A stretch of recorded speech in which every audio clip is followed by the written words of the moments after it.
Putin. Election season is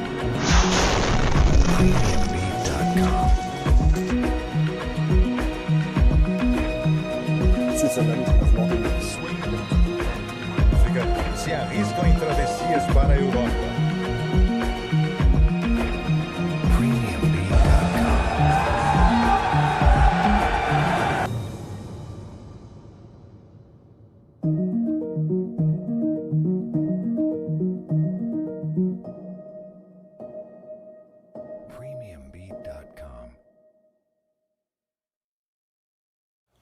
Europa, o velho continente. Todo mundo sabe que a Europa é um dos continentes com maior relevância mundial. Isso, por sua vez, por causa da sua história, economia e armamento bélico. Para podermos começar a falar sobre a Europa, temos que dividir ela em partes, com a Europa Ocidental, a Central e a Oriental. Mas antes disso, fica aí, porque meu nome é Murilo e hoje eu vou lhe apresentar a Europa.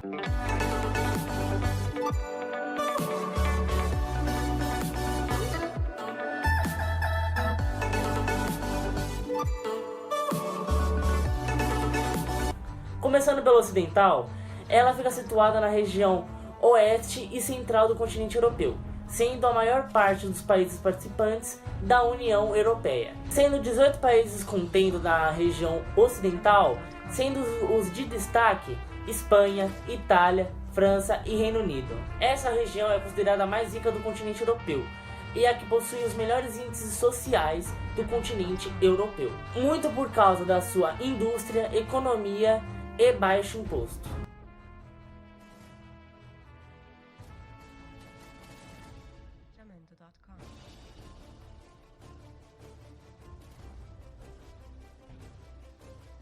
Também temos a Central, que se localiza no centro da Europa, né, pô? E tendo 6 países, com um grande destaque na Alemanha, com sua indústria automobilística e das grandes fábricas de cevada e cerveja. Nesse local que a gente está é onde é montada o avião final, por isso que a gente chama de Final Assembly Line, ou seja, a linha final de montagem do A350.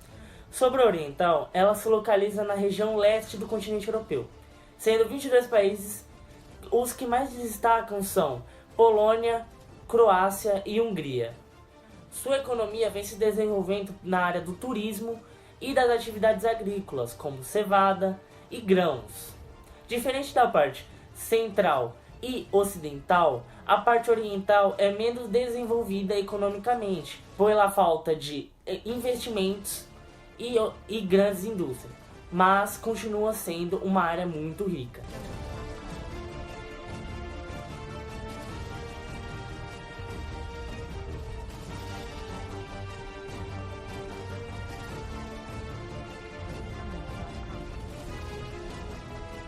Bem, vemos Alemanha, França, Itália, Reino Unido e pá, mas cadê a Rússia? Bem, diferente de outros países, a Rússia é diferente. Ela é encontrada em 2 continentes, se dividindo entre Europa e Ásia. Antigamente ela participava da União Europeia, mas após a guerra da Ucrânia, ela foi expulsa do grupo, tomando sanções das grandes nações. Após essa saída, ela e outros grupos formaram o famoso BRICS. Великой Победы! Ура!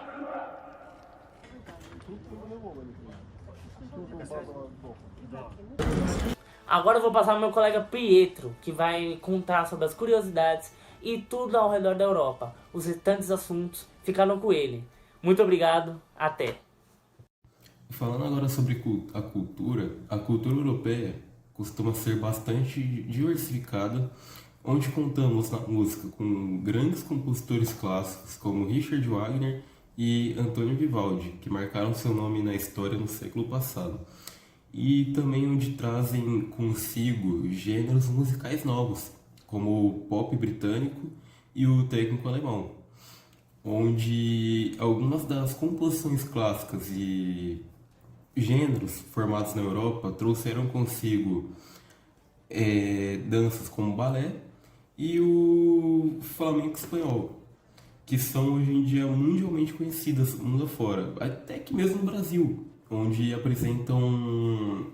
Existem, no caso, escolas de balé. E falando sobre o seu cinema, o cinema europeu é bastante conhecido por sua diversidade e qualidade, onde podemos contar com grandes produções vindas da Europa e até mesmo produzidas na Europa, como o filme 1997, que é um filme que retrata a Primeira Guerra Mundial, e o filme No Limite. Em relação à gastronomia espanhola, podemos contar com pratos como a pizza italiana, os queijos franceses e a paella espanhola, os quais são mundialmente conhecidos mundo afora, inclusive aqui no Brasil. E, bom, é isso de cultura que viemos apresentar a vocês. Bem, agora eu vou passar pro meu colega Coutro, que vai conversar com a prima dele, que mora lá na Europa. Então a gente pode saber como que é a vida na Europa, não só por notícias, mas sim por uma pessoa que vive lá, uma brasileira. Olá, gente, boa tarde. Meu nome é Gustavo Coutro e hoje eu tô aqui com a Jaqueline, moradora de Portugal, brasileira. Saiu daqui há 2 anos e hoje a gente vai trocar um papo com ela, saber quais que são as diferenças de Portugal pro Brasil, ver como que está sendo viver lá e vem comigo nessa viagem que a gente vai falar hoje. Tudo bom, Jaqueline? Oi, Gustavo, tudo bem? Tudo bem. Então, a primeira pergunta é o que te motivou a ir morar aí em Portugal, sair do Brasil para ir morar em Portugal? O motivo foi mesmo para uma nova experiência, tá? Eu casei direto para cá depois de 6 meses e meus sogros já moravam aqui e eles me incentivaram, falaram que era um lugar bom, de ficar mais calmo e eu vim mesmo para experimentar e acabei e fiquei. Entendi, Jaqueline. E agora, a próxima pergunta é como que foi a sua adaptação aí em Portugal, sabendo que o inverno aí é bem mais frio, né, entre diversas outras coisas. Como que foi? Bom, tem coisas ainda que eu não consigo me adaptar, isso eu acho que é com o tempo, e uma dessas coisas, você já disse mesmo, é o frio. Não é como o Brasil. O frio aqui, mais ou menos, coisa de menos 5 graus, menos 10 graus, e é uma coisa que a gente não se adapta. A gente que já foi de São Paulo, eu morava e aí era 19, 12 no máximo. O nosso frio, né? O nosso frio é isso. E aqui é muito gelado. Claro, a gente conhece a neve, e uma curiosidade muito interessante é que a neve aqui, ela cai em temperaturas positivas, não negativas. Então, sempre cai 2, 3 graus, nunca, quando tá menos 5 é só frio mesmo. Mas é muito. E sim, e também me adaptei um pouco, tô me adaptando ainda com a língua. Por mais que seja português, é um pouco diferente algumas palavras, o jeito, o sotaque, é assim. Entendi. Agora vamos falar um pouquinho sobre a economia. Eu queria saber como que é a questão da economia, as diferenças que tem aqui do Brasil, se a economia você acha que é melhor, como que funciona aí mais ou menos? Olha, pelo custo de vida, a economia aqui eu considero boa, sim, e não falando que o Brasil seja pior, uma coisa assim muito ruim, só que aqui com o custo de vida é bem melhor comparado ao poder de compra. Aqui a gente tem um poder de compra bem melhor. No Brasil tem uma coisa que facilita muito, que é o cartão de crédito, e aqui em Portugal já é mais difícil de ver pessoas que têm o cartão de crédito, que utilizam, porque você consegue muito bem juntar o dinheiro e comprar alguma coisa à vista, entende? Aqui seja um pouco melhor, não que o Brasil seja ruim, totalmente. Mas tem algumas vantagens, né? Sim, tem as suas vantagens. Eu, por exemplo, comprei meu celular e eu juntei dinheiro por alguns meses, isso recebendo um ordenado, aqui eles falam ordenado mínimo, consegui juntar e comprei à vista, fui na loja e paguei, não precisei parcelar, tem opções de parcelamento em algumas lojas, eles facilitam, só que é uma coisa que eu deixei abrir de mão, tanto que eu falo muito para parar de usar cartão e essas coisas, porque você consegue, eu acho que a gente consegue sim comprar as coisas que a gente quer, sem precisar entrar em dívidas e pagar juros e tudo mais. Tá, bom, a próxima pergunta tem a ver com a cultura. Eu queria saber, em suas palavras, quais são as principais diferenças na cultura da Europa, Portugal, em relação ao Brasil? Sim. Algumas diferenças que eu notei quando cheguei aqui foi, uma delas é a comida, é totalmente diferente. Eles comem bastante legumes, assim. Tem brasileiro que come, mas a gente tá acostumado mais com arroz e feijão mistura. Aqui não, eles já variam um pouquinho. Sim. Em questão só de comida, mas em música, eu não vi tanta diferença, porque eles consomem muito as músicas brasileiras. Tanto que se você entrar no Spotify de Portugal, ver as 50 melhores músicas, a maioria são brasileiras. Eles, quanto à cultura, ele pega um pouco do Brasil. Então, isso não se nota tanto. Você vai numa festa, você consegue ouvir um pouco de cultura brasileira, um pouco de cultura cabo-verdiana e várias.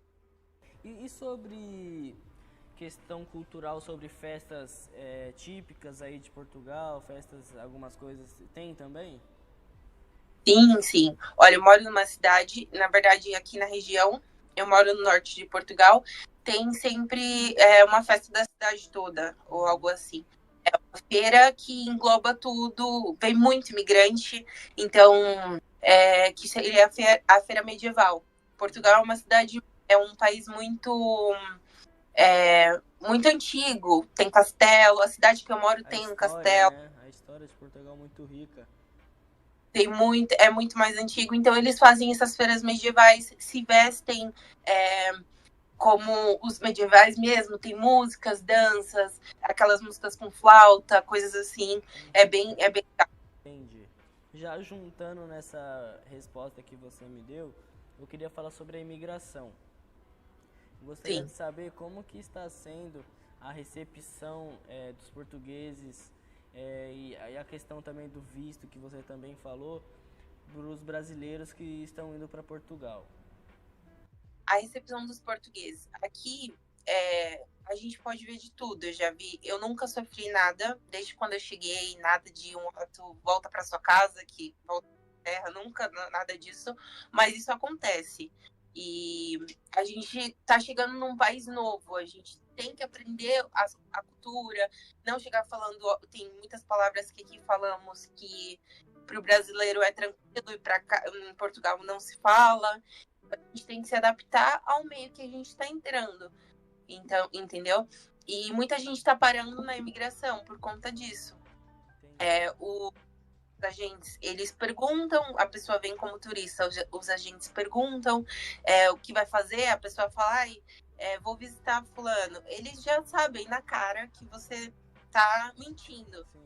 Então, tem as coisas certas. Aqui em Portugal, é muito tranquilo. Eu tenho amigos portugueses que gostam bastante dos brasileiros e também conheço pessoas que já são com um pezinho atrás. Mas isso não dá o entendeu? Feri-lo e nem da pessoa me ferir. Bom, gente, essa foi a entrevista com a Jaqueline. Espero que vocês tenham gostado. A gente já pôde ter visto algumas diferenças, conseguimos ver algumas diferenças de Portugal para o Brasil. Gostei muito de conversar com você, viu, Jaqueline? Muito obrigada. Gustavo também, muito obrigada. Sim. E até isso, gente. Valeu. Um beijo.